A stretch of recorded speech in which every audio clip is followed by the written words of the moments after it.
We saw 2 years ago there was a huge influx of refugees to our community.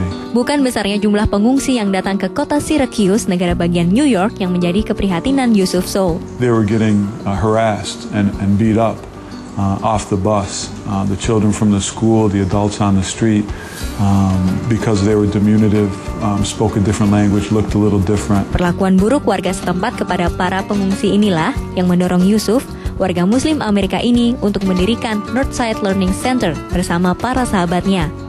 Yusuf yang memiliki latar belakang di bidang pendidikan menyadari bahwa yang paling dibutuhkan para pengungsi ini agar dapat menjadi bagian integral masyarakat Amerika adalah meningkatkan kemampuan berbahasa Inggris. Just because they don't speak a language doesn't mean they're not extremely smart and hardworking and able to persevere. So once people get a command of the language, we find out what their dream is. Sejak berdiri Oktober 2009, pusat pendidikan ini memiliki 8 kelas dengan 150 siswa dan keluarganya. Mereka berasal dari 15 negara, di mana mayoritas berasal dari Somalia, Myanmar, dan Irak. Walaupun semua pengajar di Northside Learning Center adalah relawan yang tidak menerima bayaran, Yusuf mengaku tidak menemui kesulitan mendapatkan tenaga pengajar. Salah satunya adalah Fitria, warga Indonesia asal Yogyakarta yang juga istri Yusuf.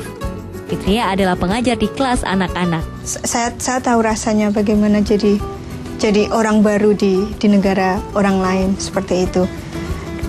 I have a skill, mereka tidak. Dan mereka harus berjuang untuk menghidupi keluarga juga. Dengan tingginya animo siswa dan pengajar, tantangan terbesar yang dihadapi pengelola pusat pendidikan ini adalah dana. The challenge is funding, and we have no source of funding whatsoever except other than out of pocket and a couple generous people in the community. So. Saat ini, kegiatan belajar mengajar di Northside Learning Center dilakukan 3 hari dalam seminggu. Kedepannya, Yusuf ingin kegiatan dilakukan setiap hari, termasuk akhir pekan. Namun semuanya tentu saja tergantung dari dana yang tersedia. If somebody wanted to help us out, they could send a check. Dari Syracuse, New York, Nurina Safitri, Aryatna Budianto, Nia Sutadi, VOA.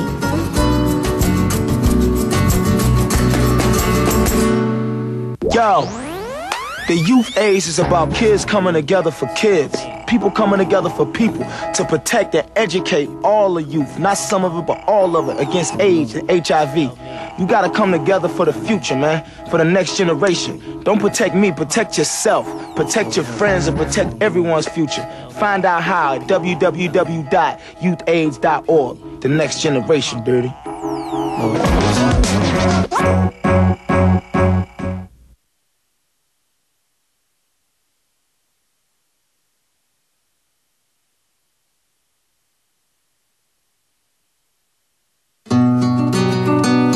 We saw 2 years ago there was a huge influx of refugees to our community.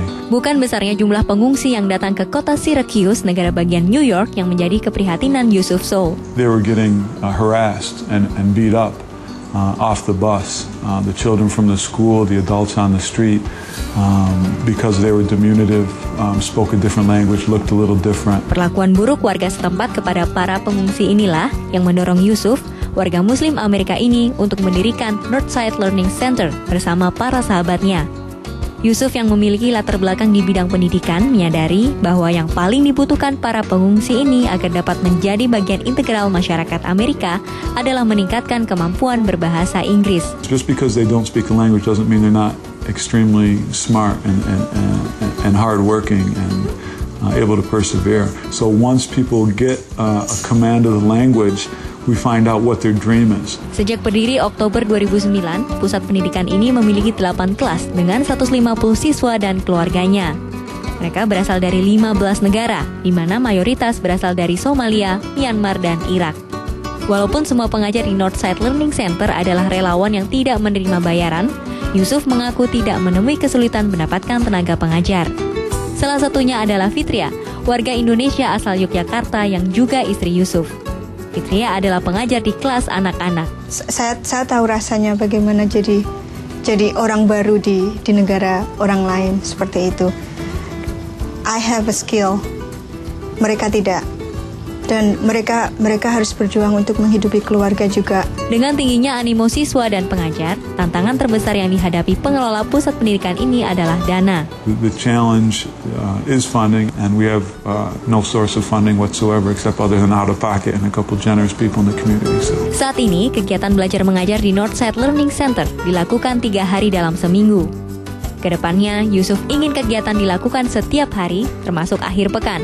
Namun semuanya tentu saja tergantung dari dana yang tersedia. If somebody wanted to help us out, they could send a check. Dari Syracuse, New York, Nurina Safitri, Aryatna Budianto, Nia Sutadi, VOA.